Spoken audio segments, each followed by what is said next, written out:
Para conversar sobre estos problemas de la ciudad de Lima y sus posibles soluciones, tenemos hoy día como invitado al arquitecto Jorge Ruiz de Somocurcio, eh, actual decano del Colegio de Arquitectos de Lima, además profesor universitario, Premio Nacional de Urbanismo, Premio Habitat Naciones Unidas, egresado de la UNI con posgrado en Holanda, y también ha estado en el gobierno local, ha sido el regidor metropolitano y ha dirigido varios proyectos públicos y privados. Es consultor de la UNESCO, ha sido del BID, del Banco Mundial, y ha publicado pues un conjunto de libros y artículos sobre el tema de las ciudades. Pues estamos pues hoy día con un invitado especial de larga trayectoria en los temas que hoy día nos convoca. Muy buenos días, arquitecto Jorge Ruiz de Somocurcio. Gracias por estar en Perú 2030. Buenos días, Franz. Un gusto estar con ustedes también. Buen día. Muy bien. Y antes de conversar en nuestra mesa central con nuestro invitado, como siempre, tenemos las novedades que nos trae el número 121 del Semanario Político Digital Apuntes a Lápiz, que dirige Julio Failó desde la heroica ciudad de Tacna. Tiene como título de portada ¿Cuántos muertos más?, con relación a las recientes declaraciones de la presidenta Boluarte, que amenaza frente al paro nacional convocado para este 19 de julio y la denominada tercera toma de Lima. Trae además interesantes artículos sobre la coyuntura política nacional y a propósito de esto, hoy día sábado a las 5 de la tarde ha sido convocada una marcha en la Plaza San Martín, ¿no? En contra de la dictadura parlamentaria y su gobierno cómplice. Así señalan los convocantes a esta marcha hoy día a las 5 de la tarde en la Plaza San Martín. Y veamos algunos hechos de la semana antes de pasar a nuestro tema de fondo. El congresista de Renovación Popular Alejandro Muñante presentó ante la Subcomisión de Acusaciones Constitucionales una denuncia constitucional contra el expresidente Martín Vizcarra y el expremier Salvador del Solar y los demás integrantes del gabinete ministerial por la disolución del Congreso producida el 30 de septiembre del 2019. Esto a propósito pues de la sentencia del Tribunal Constitucional que determina que la denegatoria fáctica de la cuestión de confianza ¿no?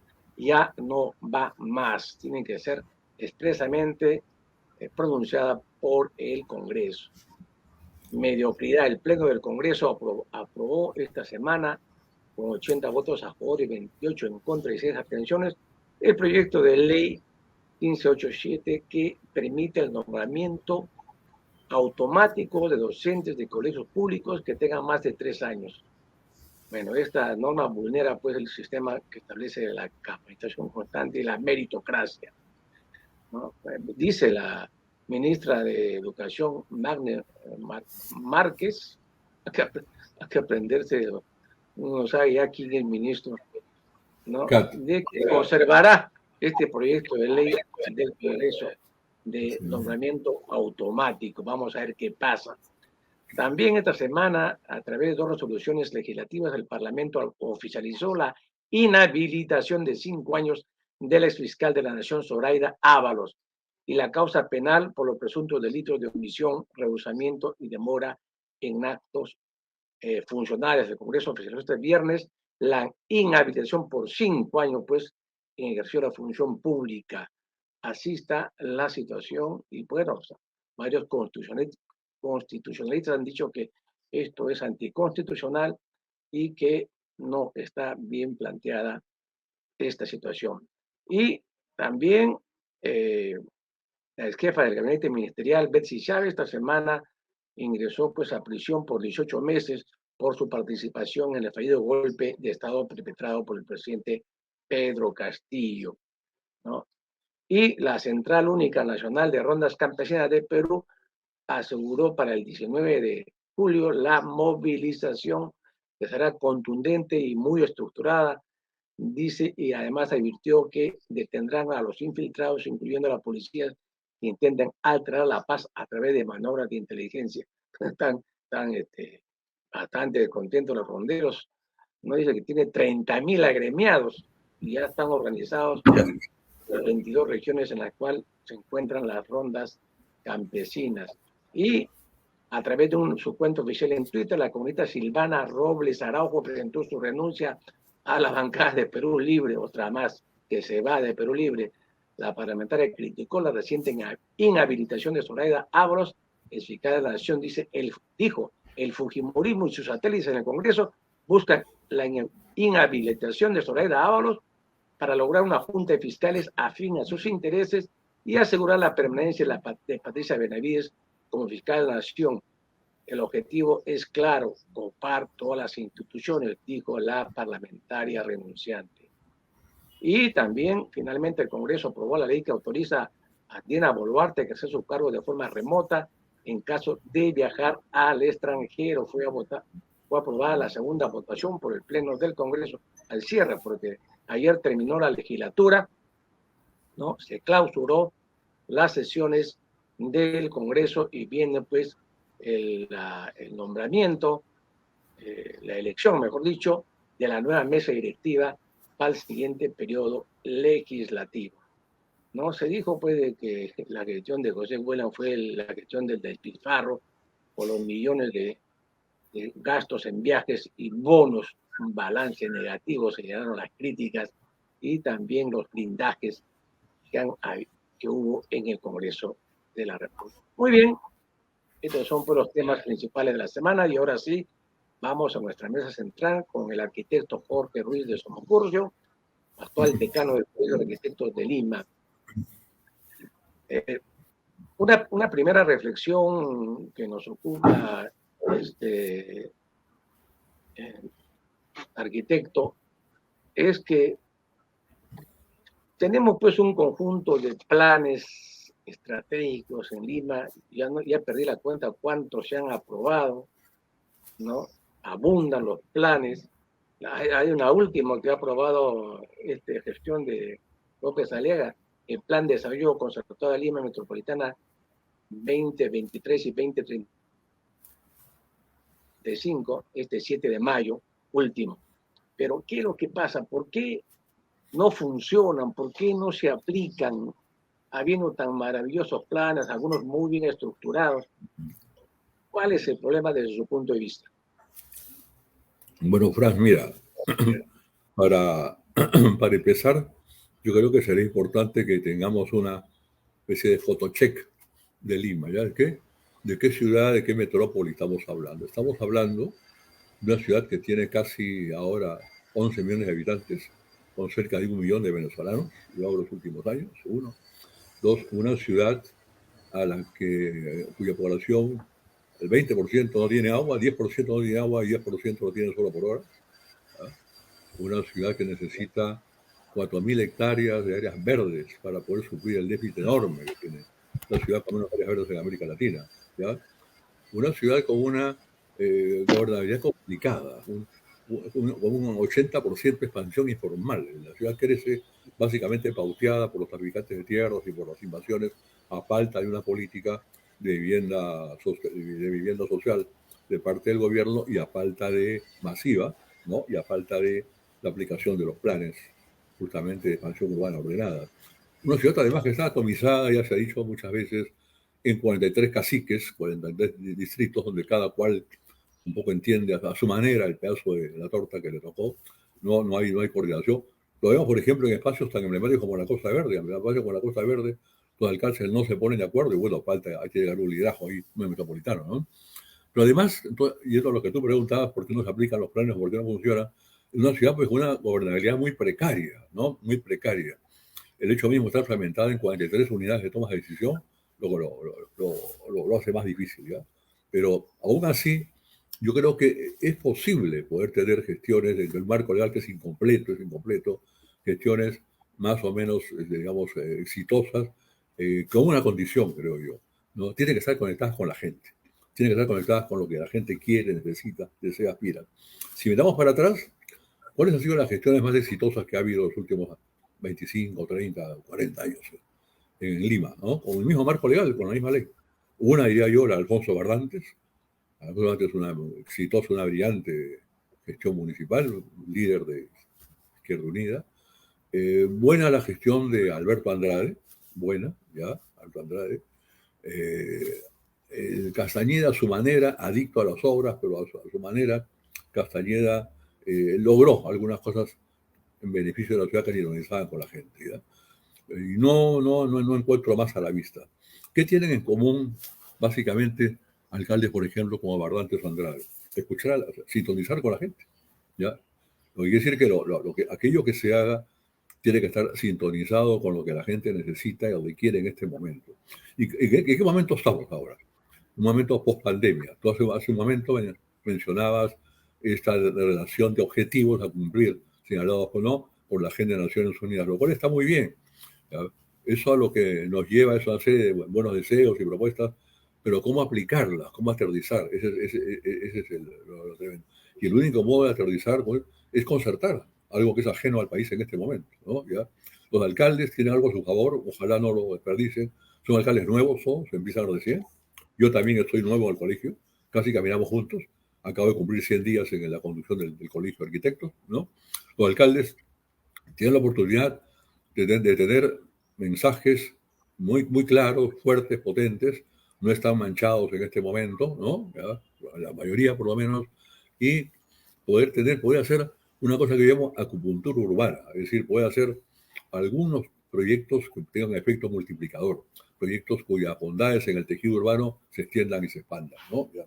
Eso es. Y eso debe venir desde arriba, eso tiene que convocarlo el propio alcalde de Lima, ¿no? Ahora bien, esta precaria gobernabilidad de la cual hablamos tiene que ver no solamente con una ciudad fragmentada. No olvidemos que Fujimori le quita pues una cantidad de competencias a los municipios. Cuando Alberto Andrade le gana al delfín de Fujimori, que era Yoshiyama, las elecciones por Lima, inmediatamente Fujimori crea lo que se llamó, no lo había, el Ministerio de la Presidencia. El Ministerio de la Presidencia lo que hace es le otorga una cantidad de facultades, titulación, saneamiento físico legal, ¿no? Manejo de servicios, etcétera, que antes no tenía la municipalidad. Entonces nos encontramos con una gobernabilidad precaria. De otro lado, los recursos. Los recursos que decía, son bajísimos. Son los más bajos en América Latina. Hay un promedio de 100 a 120 dólares por habitante versus miles de dólares por habitante que tienen ciudades como Bogotá o ciudades como Santiago de Chile, ¿no? Entonces tenemos una ciudad fragmentada, dos, pocos recursos, tres, un sistema de decisiones todavía atomizado, parte de las competencias está en el gobierno central, en los ministerios, parte de la municipalidad, y algo más aún, no se le quiere otorgar a Lima el grado de región. ¿Por qué no se le otorga a Lima el grado de región como ha ocurrido con otras ciudades y otros departamentos? ¿Ya? La ley lo dice, ¿no? Porque darle grado de región significaría pasarle competencias muy potentes a Lima, como vivienda, política regional de vivienda, como servicios básicos, presencia del director del CEDAPAL, como educación, como salud, que son competencias que tienen otras ciudades, porque eso le permitiría entonces al municipio conducir de manera integral la expansión de la ciudad. ¿Ya? Pero mientras los servicios estén en manos de otros poderes, entonces el municipio es muy poco lo que puede hacer. Tenemos una gobernabilidad fracturada, dividida, con pocos recursos. En medio de eso, mi estimado Franz, le queda poco espacio de actuación al municipio, pero hay, ¿no? ¿Cuál debería ser la condición para mí básica para el éxito? Como te digo, es una visión de futuro. Hay un plan MED 2040 que se aprobó en la gestión anterior. Empezó con Muñoz, lo aprobó el alcalde en ese momento, Miguel Romero. Hay un plan MED 2040, ¿no? O sea, hay una hoja de ruta perfectible, no es viable, pero perfectible. Municipios que hagan su plan, los municipios deben tener un plan de desarrollo urbano. No lo tienen. Somos el país con la menor cultura de planificación en América Latina. De los municipios, de los 42, 43 que hay en Lima, solamente menos de 10 tienen planes urbanos, los demás no. Van actuando con bastonazo de ciego, ¿no? Una decisión, otra. Y esto ocurre en el país también, ¿ya? O sea, somos vuelvo a repetir, un país muy atrasado en materia de cultura de planificación. Y todo eso en qué revierte, fíjate. Naciones Unidas, a quien tú mencionabas, hace unas semanas daba el dato de que en el planeta, en el mundo, la población urbana había pasado a la población rural y que el planeta se dirige inexorablemente a ser un planeta de ciudades. ¿De acuerdo? Yo, efectivamente, sobre eso, lo que pienso es que aquellos países exitosos, prósperos, serán aquellos que tengan mejores ciudades. El Perú será lo que sean sus ciudades. Tenemos ciudades que son ciudades insostenibles, excluyentes, ciudades no amigables, ciudades sin servicios. El país...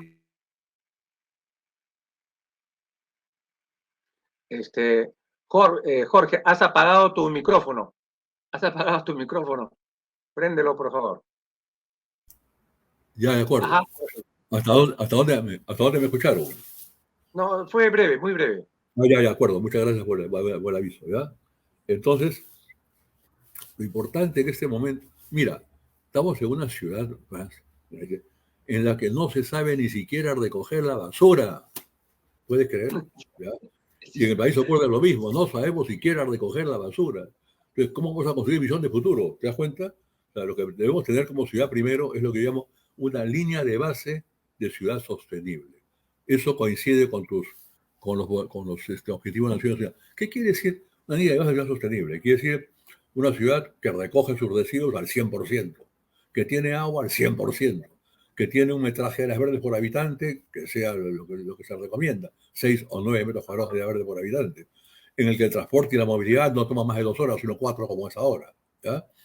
En que las aguas se reciclan, ¿no? Entonces, tenemos que alcanzar eso como punto de partida, ¿ya? Para poder luego de ahí soñar con tantas y más. Lima tiene muchísimas posibilidades, tiene muchísimas potencialidades. Tenemos valles, tenemos mar, tenemos pies de montaña, ¿no? Bueno, tenemos los riesgos también, ojo, ¿no? Para lo cual hay que estar preparados.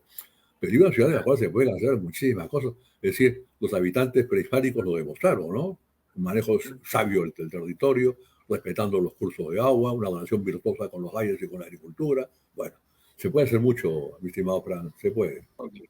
Muy bien, muy interesante la reflexión sobre por qué no funcionan los planes. Bien, estamos, como siempre, también en nuestro panel con Manuel Ernesto Bernal Alvarado. Muy buenos días, Manolo.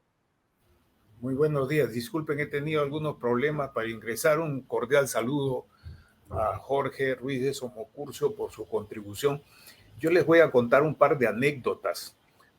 No hay materia para polemizar, sino más bien para priorizar, pero les voy a contar una anécdota. Aquí en la avenida Paso de los Andes, yo te informé ayer de eso, Franz, se están realizando cambios. Entonces, en la esquina donde antes quedaba la oficina de reclutamiento militar, que luego se convirtió en un micro vivero municipal que los militares alquilaron al municipio, han hecho un edificio gigantesco junto a otros 2 que se hicieron en el cruce con la antigua calle que ahora le han puesto Santiago Wagner, y han hecho un edificio gigantesco junto a otros. Entonces, estamos hablando de Pueblo Libre, para que nuestra audiencia... Sí, Pueblo Libre, de la avenida Paso de los Andes. Muy bien. Ajá. Frente a... Es una avenida muy bonita, Paso de los Andes. Así es. Una verde jardín al medio, muy bonita. Bueno, pero déjenme contarles esto porque para animar un poco la cosa y para ir a lo que quiero mencionar de una manera práctica.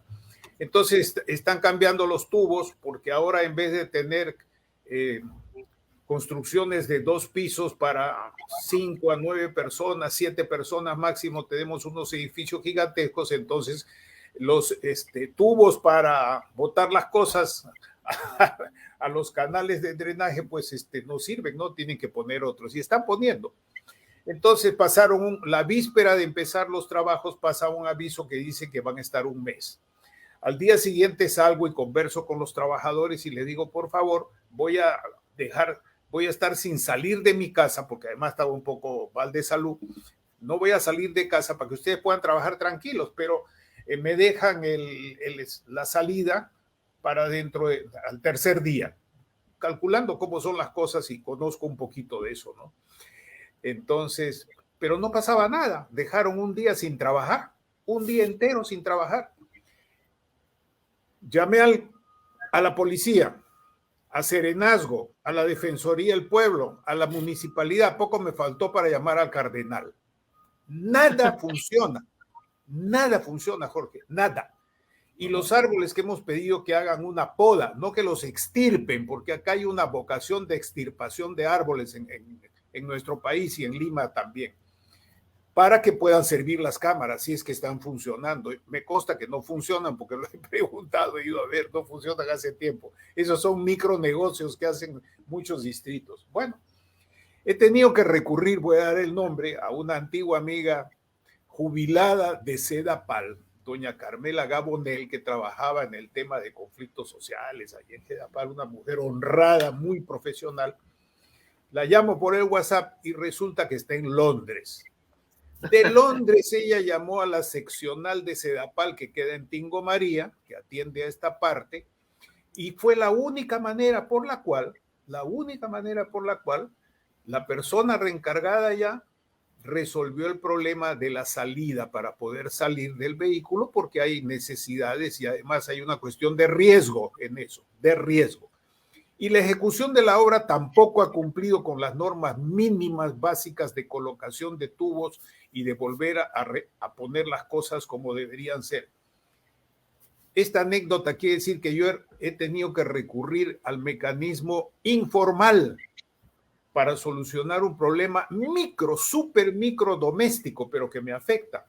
Y lo que quiere decir que no funcionan los mecanismos que hemos llamado gobernanza, etcétera, porque hay una incultura de la informalidad y hay un subestándar en la ejecución de obras. Termino diciendo lo siguiente. En los 40 años que tengo de vivir acá en Pueblo Libre, desde el 63 y 20 años fuera, luego he regresado. Franz también es vecino ahí cerca del Parque de la Bandera, donde han practicado la cementomanía y no los árboles para acompañar ese trabajo importante que se está haciendo en la Huaca, que se llama Mateo Salado. De Mathieu Saladier, que se castellonizó el nombre del francés en recuerdo. Bueno, eso quiere decir que yo no he visto en todos estos años, mi querido Jorge, ninguna diferencia importante con todos los partidos que han pasado por la Municipalidad de Pueblo Libre, desde los del PPC, que yo no sé si por plata o por ignorancia o por una mezcla de esas cosas empezaron a cambiar la denominación de las calles y avenidas de este distrito, que es el primer distrito de la República, histórico, ¿no? Y que además fue mutilado en los años 60, yo no me acuerdo exactamente, porque antes incluía Pando, la riqueza de Pando y la renta de la tierra de Pando.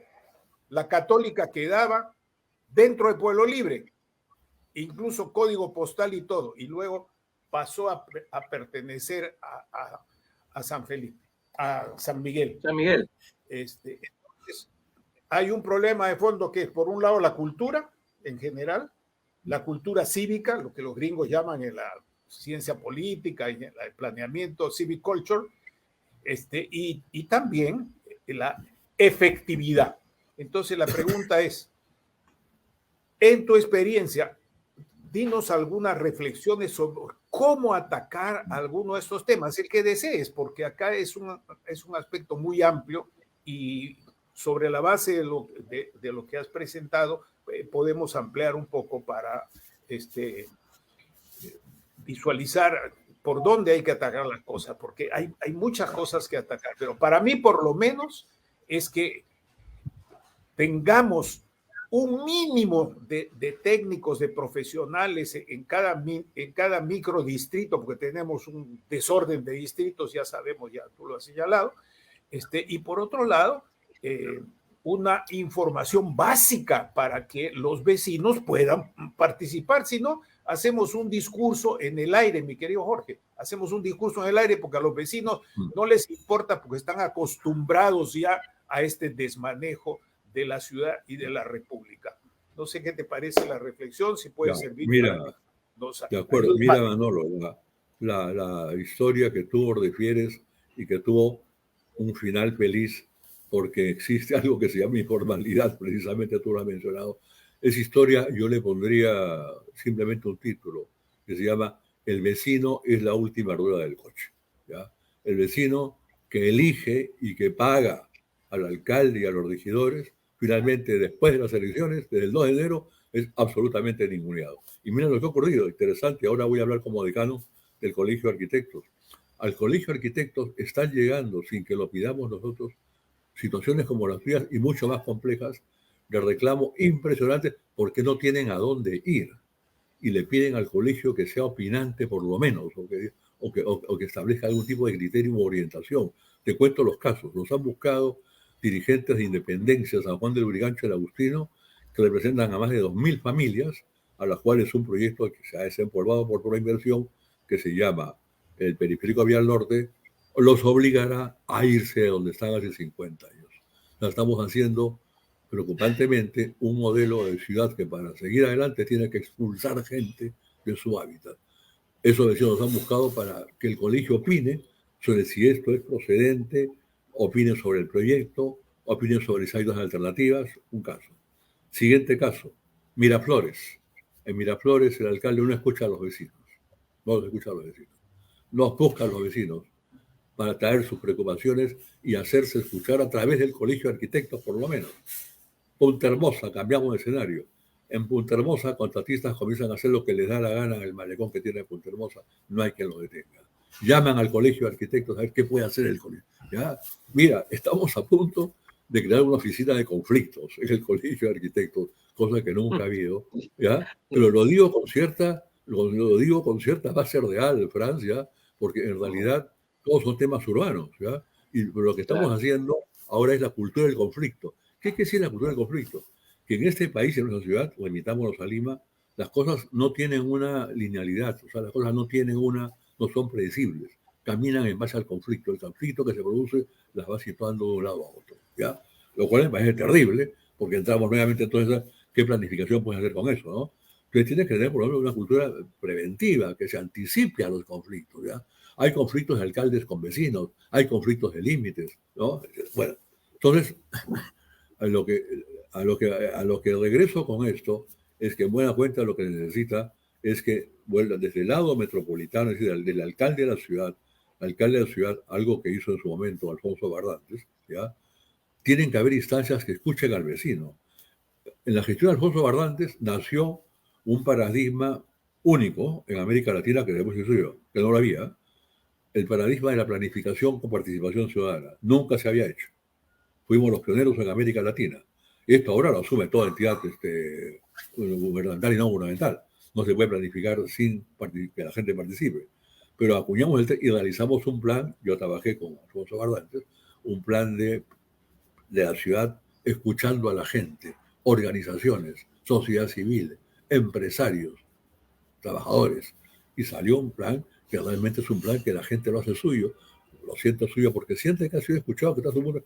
Empecemos desde la célula mínima que son los distritos. Hay una ley que se llama la Ley DUS, que es Desarrollo Urbano Sostenible, que está siendo reglamentada poco a poco, ¿ya? Hay un reglamento de ahí ahora que está en plena discusión, que es el de la vivienda BIS, vivienda de interés social, ¿ya? Pero la Ley DUS lo que dice, me parece a mí con acierto, es que los municipios y las regiones tienen que tener un plan de desarrollo, ¿ya? Como condición para cualquier tipo de proyecto, y no el que se le pase por la cabeza al alcalde. Tiene que haber un plan como hoja de ruta. Entonces, lo que creo yo es que tenemos que ir sembrando este tipo de cultura. ¿Saben? Hace unos meses, cuando hubo los desastres aquí, y va a volver con el niño, ¿ya? La palabra más usada periodísticamente fue planificación. La palabra que uno diga, ocurre tal cosa porque no se ha planificado. La Autoridad para la Gestión del Cambio no ha planificado. No se ha planificado la quebrada tal. No se ha planificado la reubicación. ¿Ya? Entonces, bueno, vamos aprendiendo con tragedia de por medio, no hay que hacer así. Pues yo creo que si no tenemos, ¿ya?, nosotros un Estado que fomente la predictibilidad, que fomente hojas de ruta que puedan ser realmente visibles, que recojan lo que dice el ciudadano, lo que dice la sociedad civil. No tenemos encaminamientos mínimos como ese. En realidad vamos a seguir siendo un país muy informal con todo lo que eso cuesta. Mira, se pierden solamente por la falta de un sistema único de transporte, que no lo hay, se pierden al año 5.000 millones de dólares en horas hombre, en combustible. Podríamos tener 10 metropolitanos con ese fondo y resolvemos el problema. Así es. Así es. Ah, Ya toma decisiones. el dato. Ya. Manolo Francis, quería hacer una repregunta. Adelante. no repregunta, sí, un recomentario para que A ver, un Jorge comentario, o tú dale. puedan, para seguir conversando. Dos cositas aparentemente distintas, ¿no? Una, efectivamente has mencionado esa experiencia, yo la viví de cerca también, pero luego me tocó responsabilidades partidarias, políticas, y estuve una buena parte de ese periodo fuera del país, estuve trabajando en Nicaragua. Y recuerdo lo que se hizo. Dicho sea de paso, perdónenme una interrupción. Lo que tú has dicho, Jorge, me ha hecho recordar el trabajo en ese equipo políticamente variado, ¿no? Pero que tenía un sustento técnico del doctor Ernesto Beliz Granda, que acaba de fallecer y que también fue miembro de ese equipo de Izquierda Unida. Vayan nuestros pésames para la familia de Condolencias a la Ernesto, familia. que ya prácticamente estaba, creo que había cumplido ya 100 años Ernesto, y de ese equipo nos va quedando Otoniel, que debe estar en 96 años ahora, y nosotros que ya estamos acercándonos a los 80 y picos. Cierro mi paréntesis con el permiso de ustedes. Quiero decir dos cosas. Uno,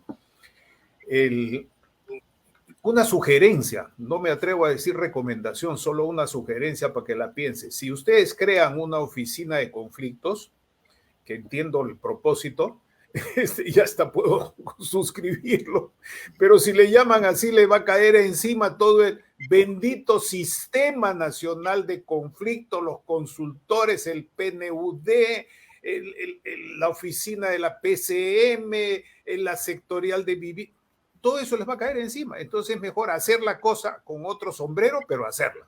Una sugerencia. Porque si no se mete una camisa de 11 varas en las cuales por cuestiones burocráticas y de apetitos politiqueros, puede quedar eso absorbido y no tener ninguna andadura. Y por último, creo que es muy importante esto que tú dices, que se puede contar también con la prensa, con otros sectores.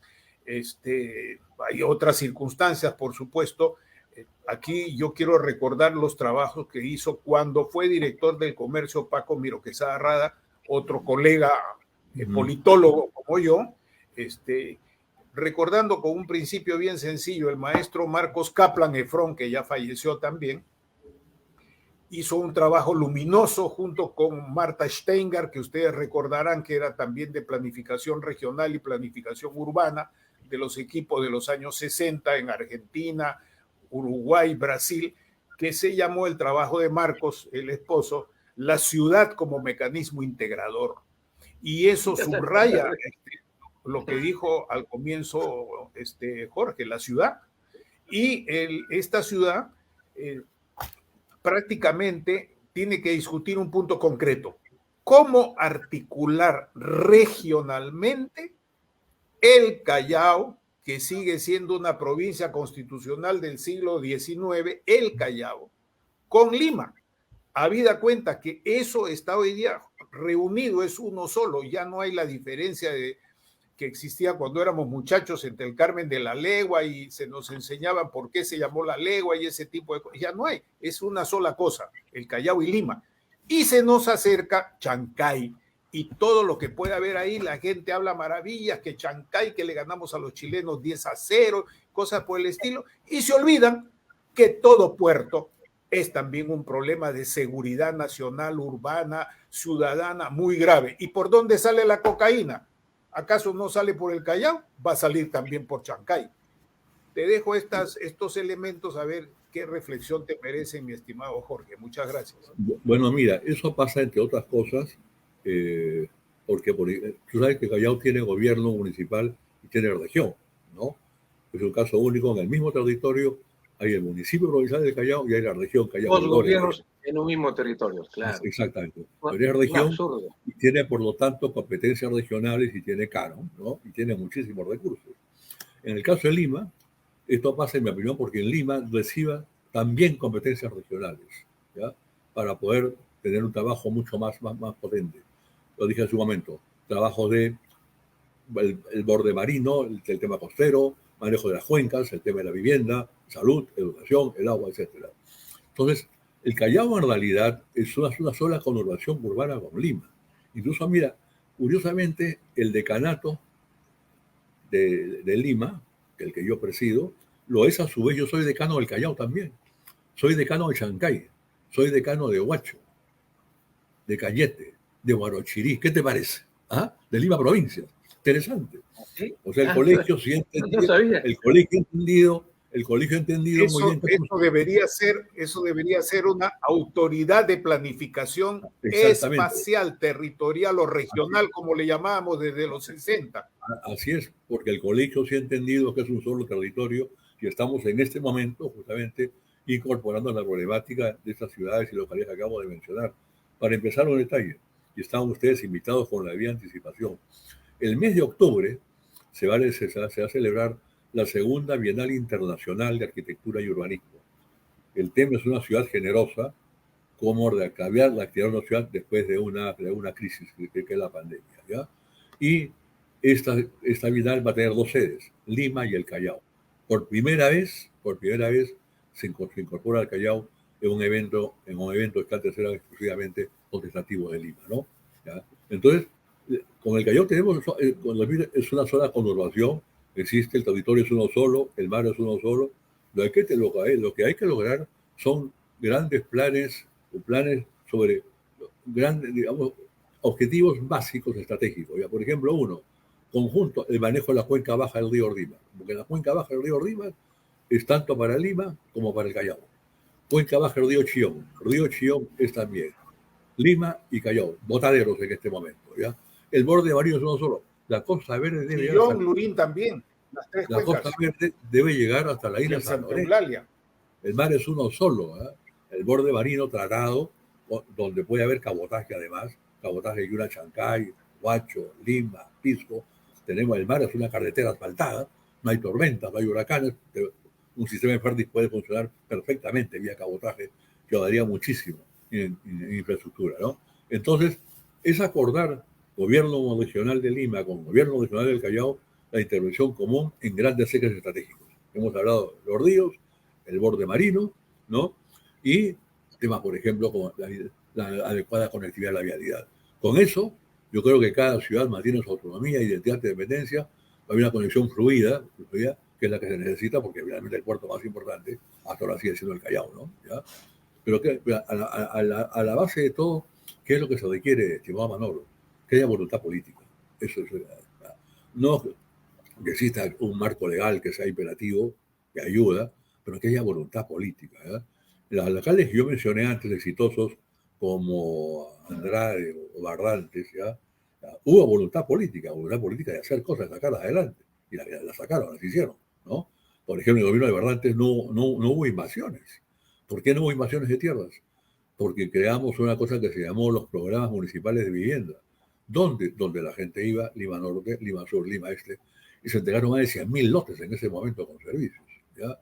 Entonces, hay una actuación, somos todavía nosotros una especie de una tribu que requiere liderazgos, mi querido Manolo y Franz. ¿Ya? Acá es importantísimo el liderazgo que asuma el jefe de la ciudad. Al-Qaid viene de Al-Qaid es el vocablo árabe del cual se deriva el término alcalde, que quiere decir jefe de la ciudad. ¿Ya?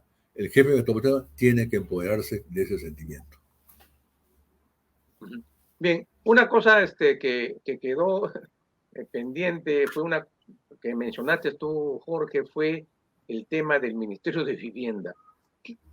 ¿Cuál es el rol del Ministerio de Vivienda respecto a Lima Metropolitana?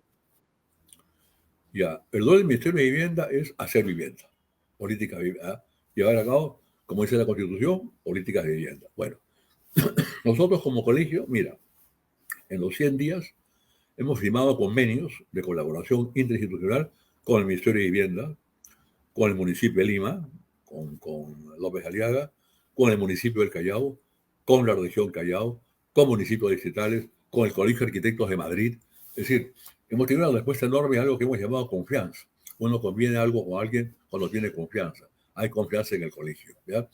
Y con vivienda hemos empezado a trabajar de un modo muy interesante en varios ejes. Uno de ellos es justamente el de promover a través de vivienda, ¿ya?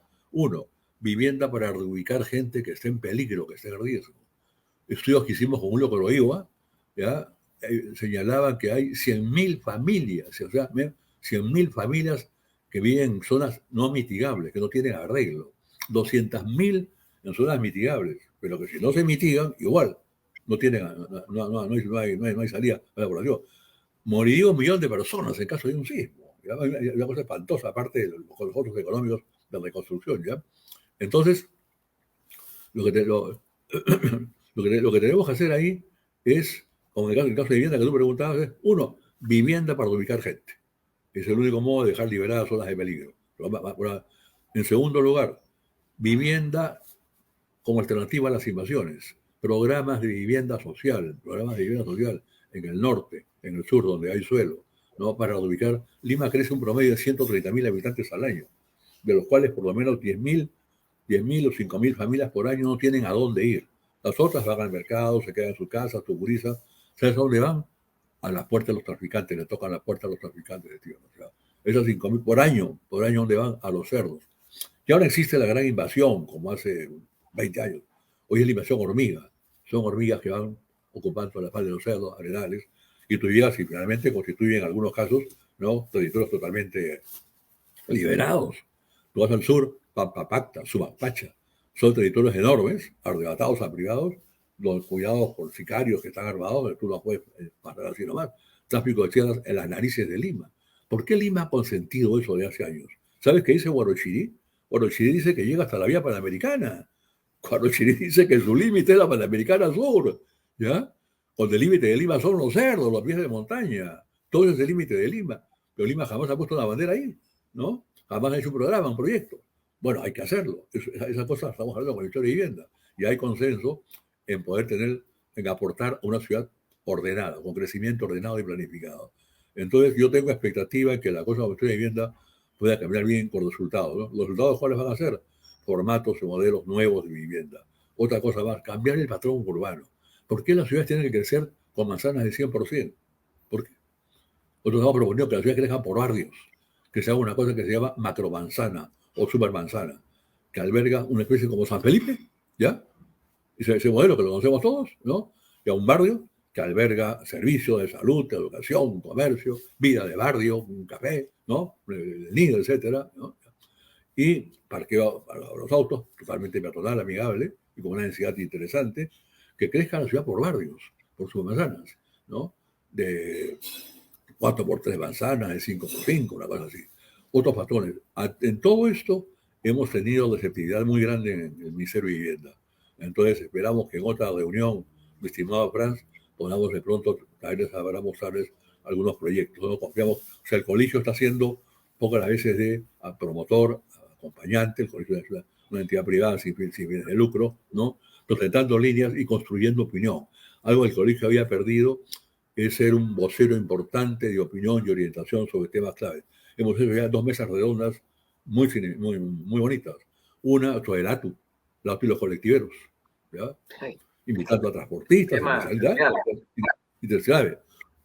La otra mesa redonda justamente sobre vivienda social, la ley BIS, que tiene enfrentados a los alcaldes con vivienda, hasta que salió el Tribunal Constitucional y sacó una sentencia que precisa claramente que la zonificación es competencia municipal, ¿no es cierto? Y vivienda son las construcciones de vivienda, que es lo que decíamos nosotros. Ya se ha logrado un territorio en común, ¿no? Entonces, vamos a después hacer una mesa redonda sobre conflictos. Ahí los voy a invitar a ustedes a que estén con nosotros, ¿ya? ¿Por qué tenemos que caminar solamente? Estamos ahí a tu disposición para contribuir con la información y, por supuesto, te falta, Jorge, un convenio con Perú 2030 para en este momento, tan interesante. Frank, saco el lapicero y lo firmamos en este momento. ¿Ah? Ya. Manolo, querías No, dale, me parece con el tiempo, así que la última. No, brevemente. Jorge, yo participé cuando regresé al Perú después de estar 20 años en la UNESCO, Naciones Unidas, del 2006. Paco Miro Quesada era el director del Diario del Comercio y tenía las audiencias municipales. Eso se materializó. Buenísimas. Así, se materializó en un libro para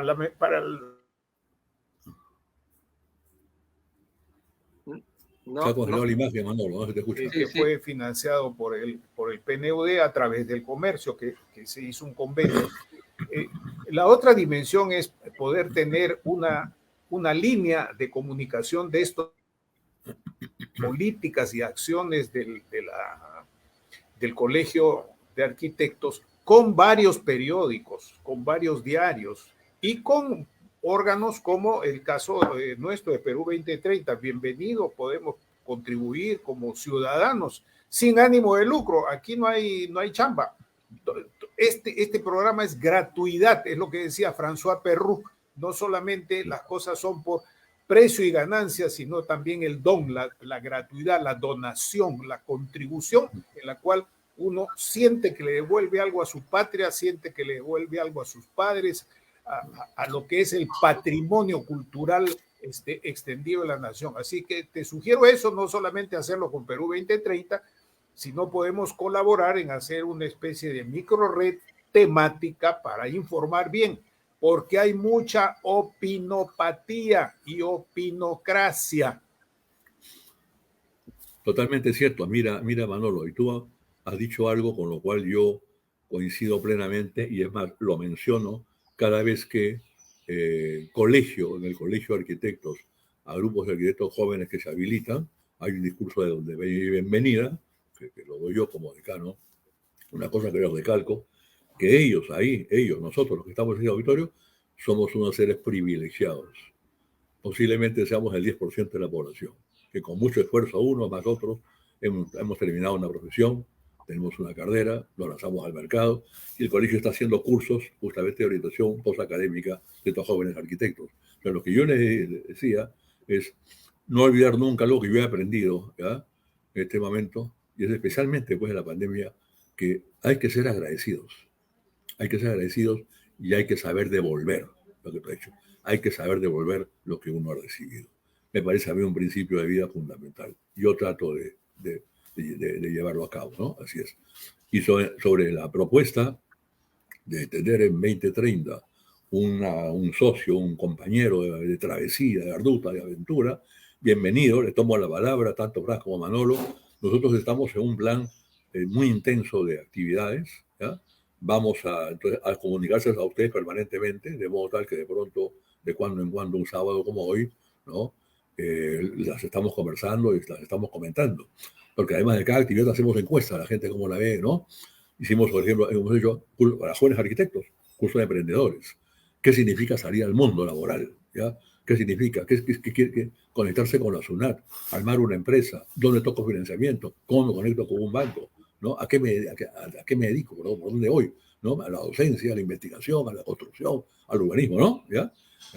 Porque a los mensajes está pues, el futuro, a los jóvenes está el futuro. Ahí está el futuro, ¿no? Entonces, si Manolo y Franz nos invitan a nosotros al Colegio de Arquitectos a poder tener, vuelvo a repetir, como amigo de travesía al 2030, como diría Alberto Andrade, aprobado por unanimidad, ¿ya? Entonces, de parte nuestra, muchas gracias. Tenemos que nacionalizar los 2030, porque si no nos diluimos en un hongo que solo los chinos no lo citan. Ahora, bien, justamente, Jorge, este es el cuarto programa que le estamos dedicando a Lima Problema, ¿no? Y vamos a continuar. Creo que ahí confluimos en aportar en un problema importantísimo que también de su área y su perspectiva lo trabaja el Colegio de Arquitectos. Pues ahí creo que hay un punto de confluencia ahí bien importante y obviamente te solicitamos y te comprometemos a que nos puedas contribuir al desarrollo de este debate que hemos iniciado sobre Lima Problema y sus posibles soluciones. Ya, mira, Franz, permíteme unos minutos colocarte una agenda futura. Un minuto porque me están tocando la música. Ya, mira, es importantísimo repensar la ciudad después de la pandemia. La pandemia puso en evidencia que nuestras ciudades colapsaron, fueron de las peores en el mundo. Tuvimos los índices más altos de peor atención en el planeta de fallecidos. ¿Ya? Bueno, ¿cuáles son esos nuevos paradigmas? ¿Cuál es ese nuevo marco teórico? Lo dejo como interrogante para saborearlo, ¿no?, y verlo más adelante. Se requieren nuevos paradigmas de ciudad. Si no, estamos perdidos, vamos a ir a más de lo mismo. Lo dejo ahí. Ok, muy bien. Muchas gracias. Hemos estado con el arquitecto Jorge Luis Somocurcio, decano del Colegio de Arquitectos de Lima.